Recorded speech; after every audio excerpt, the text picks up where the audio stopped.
Estimados hermanos en Cristo, el tema de hoy es Jesús provee pan para los gentiles.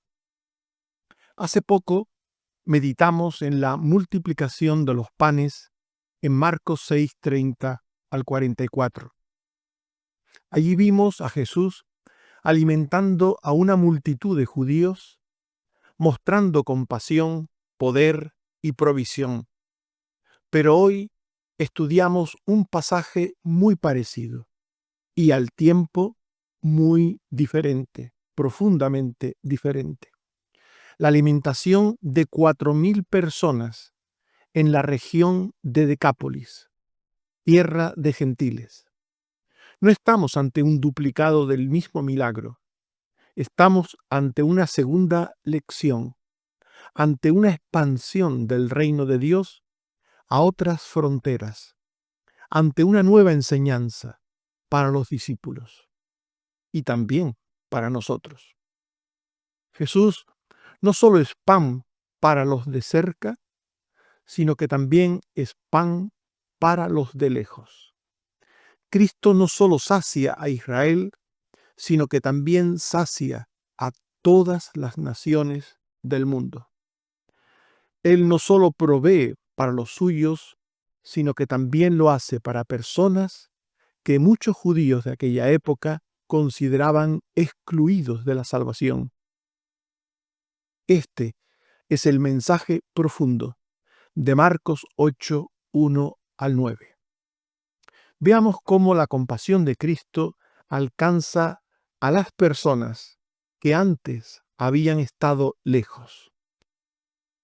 Jesús tiene compasión de la gente, de cuantos le siguen y le escuchan, sea estas personas, esta gente, de donde sean.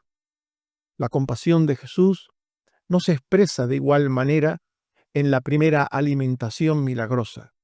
Allí Jesús sintió compasión de la multitud en su corazón, pero no compartió con sus discípulos sus sentimientos, sino que procedió proveyendo alimento sin más. En Marcos 6:34 se dice, Jesús vio una gran multitud y tuvo compasión de ellos. Después, y antes de un segundo milagro semejante al anterior, Jesús sí compartió su sentimiento de compasión universal, explícita y audiblemente con sus discípulos, antes de proceder con su gracia. En Marcos 8, 1 al 3, se dice, en aquellos días, como había una gran multitud y no tenían qué comer, Jesús llamó a sus discípulos y les dijo, tengo compasión de la gente, porque ya hace 3 días que están conmigo y no tienen qué comer. Y si los enviare en ayunas a sus casas, se desmayarán en el camino, pues algunos de ellos han venido de lejos.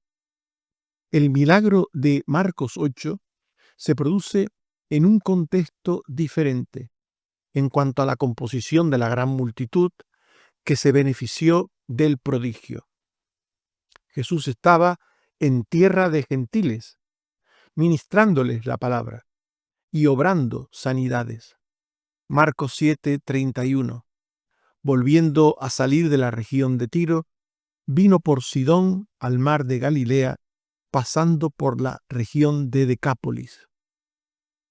Jesús ya había sanado a 2 gentiles anteriormente, a la mujer sirofenicia y al sordo tartamudo. Y ahora estaba frente a una multitud gentil. Estaba en la región de Tiro, estaba en la región de Decápolis. Y ahora, ante esa multitud gentil, que no olvidemos era gente impura para los judíos, Jesús va a mostrar su gracia. Juan 18:28. Los judíos llevaron a Jesús al pretorio de mañana y no entraron para no contaminarse, y así poder comer la Pascua. Leemos este texto en este momento para que veáis cómo los judíos consideraban inmundos a los gentiles. No entraron, dice, al pretorio los judíos para no contaminarse. Y Hechos 10:28 les dijo: vosotros sabéis cuán abominable es para un varón judío juntarse o acercarse a un extranjero. Por tanto, esta era la actitud de los judíos hacia los gentiles. Era una actitud de rechazo, de considerarlos impuros, inmundos, de apartarse de ellos. Pues bien, ahora Jesús está frente a una multitud gentil y está frente a esa multitud gentil con otra actitud muy diferente. Él no los consideraba gente impura, ni excluida de toda gracia divina. Eso hacían los judíos, pero Jesús no. Los judíos creían que la salvación no era para los gentiles. Hechos 11, 1 y 18. Oyeron los apóstoles y los hermanos que estaban en Judea que también los gentiles habían recibido la palabra de Dios. Entonces glorificaron a Dios diciendo: de manera que también a los gentiles ha dado Dios arrepentimiento para vida. Cuando Dios salva a gentiles en el libro de los Hechos a través de los apóstoles, aquellos hombres de origen judío, aunque cristianos de origen judío, quedaron asombrados de que el Señor extendiera su salvación a los gentiles. De manera que también a los gentiles ha dado Dios arrepentimiento para vida. Se quedaron asombrados. Así pues, Jesús está frente a una multitud gentil y no está con esta actitud de los judíos. Jesús ve con ternura y con compasión a aquellas personas. Y sus circunstancias en aquel momento estaban pasando necesidad, hambre doble, porque tenían hambre de su palabra y hambre de pan. Y Jesús los está mirando con ternura, con compasión. Él no mira la etnia, él no mira el rechazo prejuicioso de los judíos, ni la ignorancia de las escrituras de aquellos que se decían maestros de Israel. Por no conocer, no conocían las profecías bíblicas. Jesús, frente a aquella multitud de gentiles, solo ve su necesidad espiritual y material. Y en Marcos 8, 2 al 3, dijo: tengo compasión de la gente. Tengo compasión de la gente. Porque ya hace 3 días que están conmigo y no tienen que comer. Si los enviaren ayunas a sus casas, se desmayarán en el camino, pues algunos de ellos han venido de lejos. Esta era, pues, la actitud de Jesús. Tengo compasión. Y esta multitud gentil llevaba 3 días escuchando a Jesús y recibiendo sus enseñanzas, hasta agotarse físicamente, y tenían hambre porque no querían apartarse de él. Consideraban un privilegio tan grande estar escuchando a Jesús que no querían dejar aquel privilegio. Y es que antes de pensar en el pan terreno, en el pan material, aquellas personas buscaron la palabra de parte de Jesús, la palabra de Dios. Antes de proveerse de comida, buscaron la esperanza, la vida. Esto nos muestra el hambre espiritual real y profundo de aquellas personas. Y Jesús, que conoce el orden de prioridades humano y el esfuerzo que se muestra por alcanzar ese orden de prioridad, también vio esto en ellos. Vio que estaban allí porque querían estar y que estaban allí porque habían decidido, habían elegido primero escuchar que comer. Por tanto, Jesús vio todo esto y vio el desgaste emocional, físico de aquellas personas, su estado. Él lo vio todo. Por eso hablemos ahora de la gran paciencia de Cristo hacia sus discípulos, hacia aquella gente. Jesús tenía ternura, compasión, pero veamos la actitud de Cristo de paciencia hacia sus discípulos, que eran lentos y torpes para entenderle, para conocerle, su actitud, su conducta hacia las personas. Los discípulos no entendían fácilmente cómo su maestro sentía, se comportaba. Y Jesús era paciente con ellos. Por eso, en esta ocasión, tenemos la enseñanza más distintiva del segundo milagro que provee alimento. Hacía poco que los discípulos habían visto alimentar a 5.000 hombres.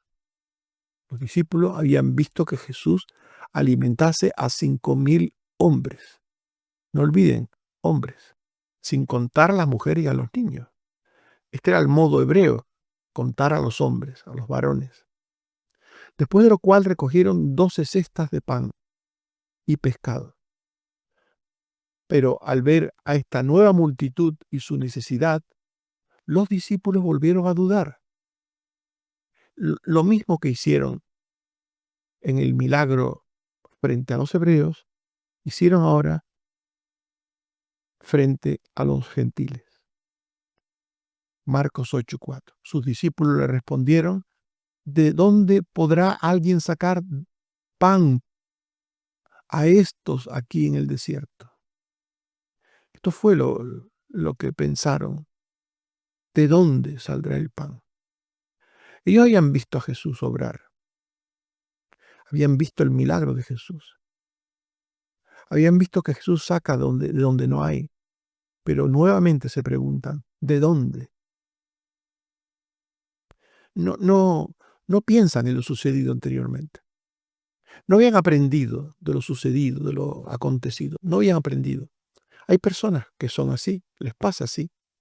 No aprenden del pasado, de las cosas que han sucedido. No aprenden. Y por eso dijeron, ¿de dónde? ¿De dónde se podrá sacar pan para esta gente? Y Jesús, Marcos 8:5, les preguntó, ¿cuántos panes tenéis? Ellos dijeron 7. Es interesante porque Jesús no les reprocha ni les reprende, no les dice hombres de poca fe, no recordáis lo que hice en otro momento. Jesús no hace nada de esto, sino que les dice, ¿cuántos panes tenéis? Y ellos dijeron 7. Jesús actúa con ellos como si no estuvieran cometiendo el mismo error del pasado, en el que carecieron de fe, sino que los involucra en la solución para el nuevo problema. Jesús decide repetir la lección a sus discípulos, buscando una mejor respuesta de parte de ellos. La pedagogía paciente del Señor para enseñar a los suyos repite su poder y gracia por pura compasión y misericordia docente cuantas veces sea necesario. La exposición a circunstancias similares por parte del Señor busca que el corazón termine captando la verdad, termine entendiendo, comprendiendo. No importaba que los suyos hubieran fallado por falta de fe, ni que tras el milagro del Señor debieran haber aprendido a confiar en su poder y gracia. No importaba nada de esto.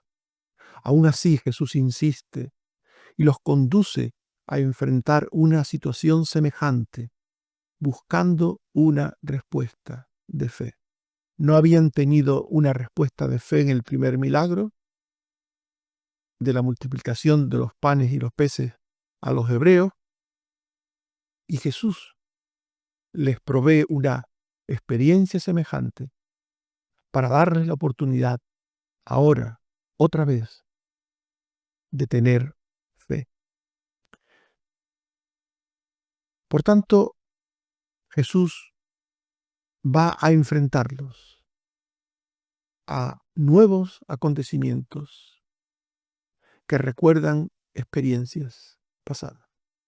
Jesús provee abundante pan para todas las naciones. Esto es lo que Jesús va a hacer, en este caso, con aquella multitud.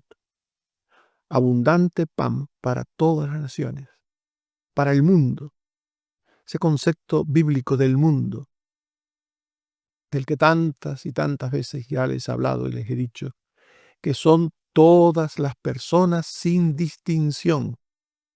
Todas las personas sin distinción. Y en el texto aparece el número 7. Es muy interesante cómo en estos dos acontecimientos, en estos dos milagros, aparecen una serie de elementos simbólicos que habla de los propósitos divinos. En el segundo milagro de multiplicación de panes y peces a los gentiles, aparece el número 7, un número simbólico en la Biblia, símbolo de obra acabada y completa. Esto simboliza el 7. Génesis 2, 1 al 3. Fueron acabados los cielos y la tierra y todo el ejército de ellos, y acabó Dios en el día séptimo la obra que hizo. Y reposó en el día séptimo de toda la obra que hizo. Y bendijo Dios al día séptimo y lo santificó, porque en él reposó de toda la obra que había hecho en la creación. El 7 en la Biblia es símbolo de obra acabada y completa. El 7 es símbolo de purificación total también. Levítico 4, 5 al 6. Y el sacerdote ungido tomará de la sangre del becerro y la traerá al tabernáculo de reunión, y mojará el sacerdote su dedo en la sangre, y rociará de aquella sangre 7 veces delante de Jehová hacia el velo del santuario. Y también es símbolo de plenitud divina. Apocalipsis 1, 4 y 20. Juan a las 7 iglesias: gracia y paz a vosotros, del que es y que era y que ha de venir, y de los 7 espíritus que están delante de su trono. El misterio de las 7 iglesias que has visto y de los 7 candeleros de oro. Las 7 estrellas son los ángeles de las 7 iglesias, y los 7 candeleros que has visto son las 7 iglesias. Está claro este texto, sobre todo el uso simbólico del número 7. Por tanto, el 7 es símbolo de obra acabada, es símbolo de purificación total, es símbolo de plenitud divina. Y es muy, muy interesante cómo Jesús usa los números y sus símbolos, los símbolos contenidos en los números, para reforzar la enseñanza que transmite.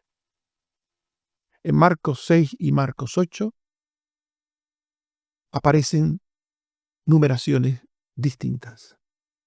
En Marcos 6, el primer milagro de multiplicación de los panes y los peces con los hebreos, el énfasis está en el número 5, 5 panes, y en el número 12, en las cestas que se recogen finalmente de las sobras. Marcos 6, 38, 42 al 43. Él les dijo: ¿cuántos panes tenéis? Dijeron: 5. Y comieron todos y se saciaron, y recogieron de los pedazos 12 cestas llenas. Así pues, en el primer milagro hay dos números, el 5 y el 12, que aparecen en relación a lo sucedido. Y en Marcos 8, el énfasis en el milagro a los gentiles está en el número 7. 7 panes y 7 canastas. Marcos 8, 5 y 8. Él les preguntó: ¿cuántos panes tenéis? Ellos dijeron: 7. Y comieron y se saciaron, y recogieron de los pedazos que habían sobrado 7 canastas. ¿Cuál era el mensaje simbólico contenido en estas numeraciones? En Marcos 6 habían 5 panes,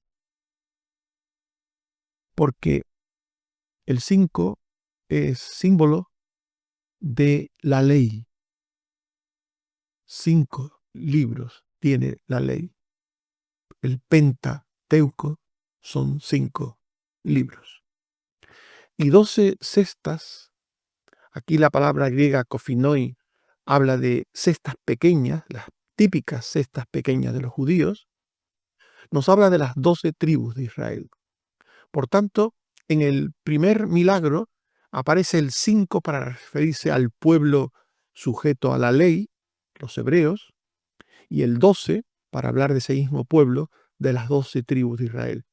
Por tanto, en el primer milagro se está diciendo que la provisión de alimentos fue para el remanente de Israel.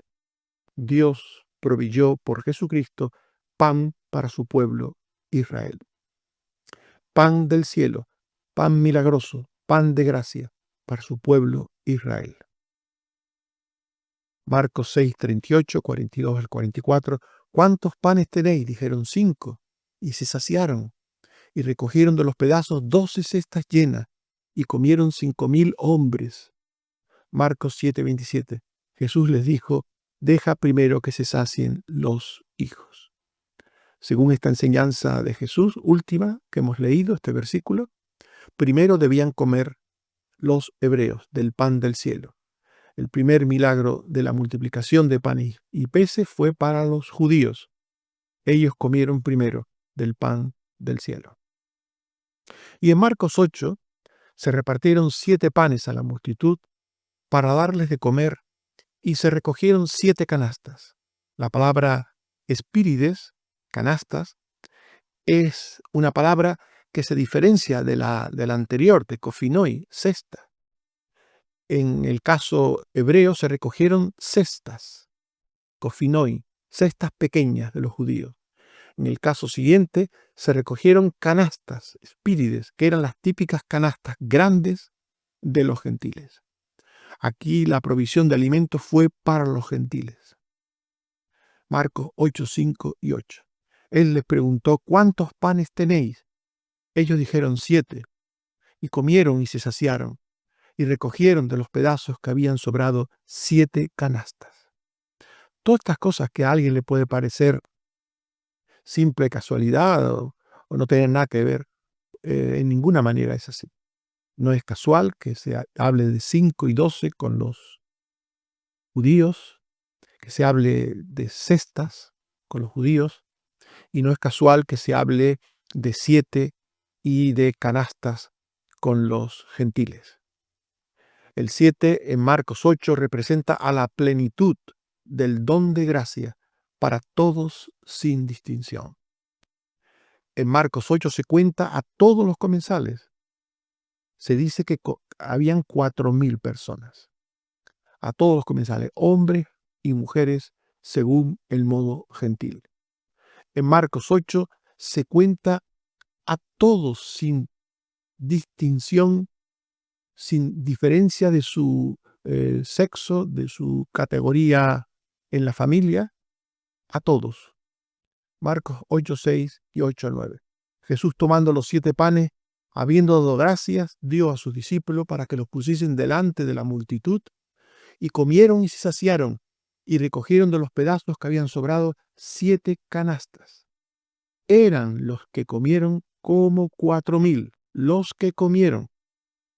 En el texto anterior se dice que eran 5,000 hombres. Ahora se dice que todos los que comieron eran 4,000. El modo de contar era distinto. El modo de contar hebreo, el modo de contar gentil. Así pues, la mujer sirofenicia, en estudios pasados, vimos que había pedido a Jesús las migajas de su gracia. Ella pidió a Jesús migajas de gracia. Marcos 7, 27 al 30. Jesús le dijo, no está bien tomar el pan de los hijos y echarlo a los perrillos. Ella le dijo, sí, Señor, pero aún los perrillos debajo de la mesa comen de las migajas de los hijos. Entonces le dijo, por esta palabra ve, el demonio ha salido de tu hija. Y cuando llegó a su casa, halló que el demonio había salido. Por tanto, ella pidió migajas. Pero la gracia del Señor no es más pequeña para los gentiles, los de lejos, que para los judíos, los de cerca. Pues para Él no hay creyentes de segunda. No hay creyentes de segunda categoría en el reino de Dios. La gracia del Señor siempre es abundante para todas las personas sin distinción. Juan 3:16. De tal manera amó Dios al mundo que ha dado su Hijo unigénito para que todo aquel que en él cree no se pierda, mas tenga vida eterna. Gálatas 3:26 al 28. Todos sois hijos de Dios por la fe en Cristo Jesús. Pues en Cristo ya no hay judío ni griego, no hay esclavo ni libre, no hay varón ni mujer. Por tanto, la gracia del Señor es abundante para todo aquel que cree, para todas las personas sin distinción, para el mundo, para los gentiles. Efesios 2:11 al 13. En otro tiempo, dirá Pablo, vosotros los gentiles estabais sin Cristo, alejados de la ciudadanía de Israel y ajenos a los pactos de la promesa, sin esperanza y sin Dios en el mundo. Pero ahora, en Cristo Jesús, vosotros que en otro tiempo estabais lejos, habéis sido hechos cercanos por la sangre de Cristo. Así pues, si en Marcos 6, los números 5 y 12 tenían resonancias judías, en Marcos 8, el número 7 indica que la salvación no está limitada a un pueblo. Jesús es el pan de vida que desciende del cielo para el mundo. Juan 6, 35, 40 y 51. Jesús dijo, yo soy el pan de vida. El que a mí viene nunca tendrá hambre, y el que en mí cree no tendrá sed jamás. Y esta es la voluntad del que me ha enviado, que todo aquel que ve al Hijo y cree en Él tenga vida eterna.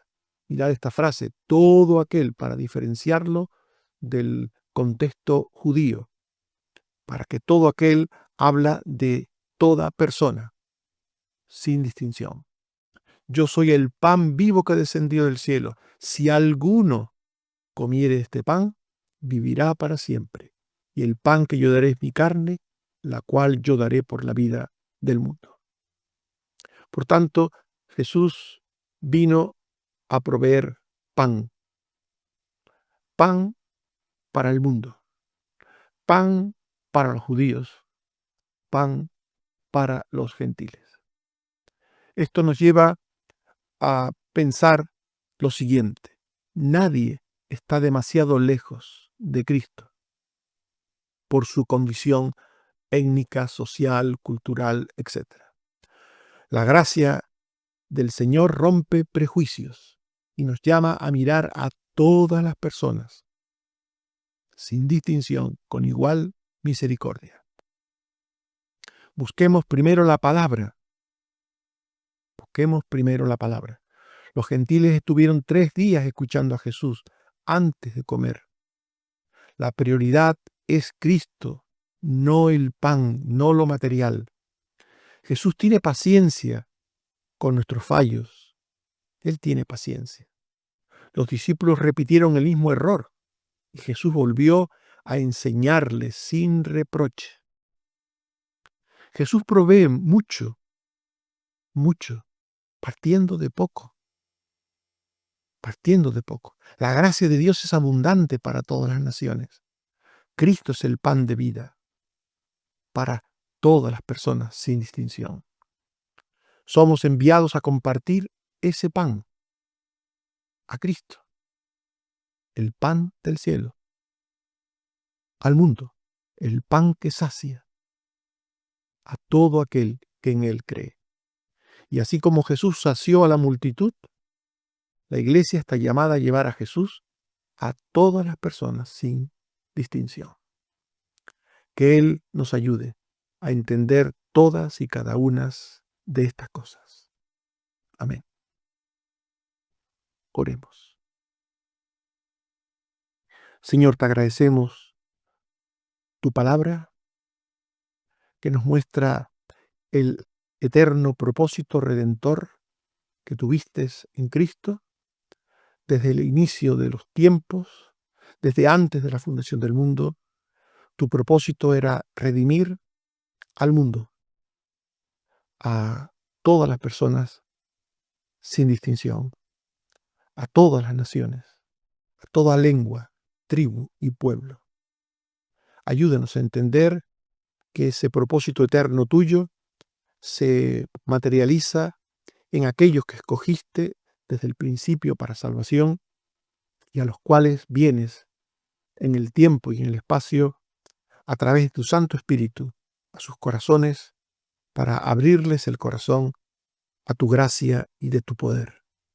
Ayúdanos, Señor, a entender esto, que seamos instrumentos útiles en tus manos, que seamos entendidos de lo que tú quieres y deseas hacer, para que podamos ser canales perfectos de esa gracia.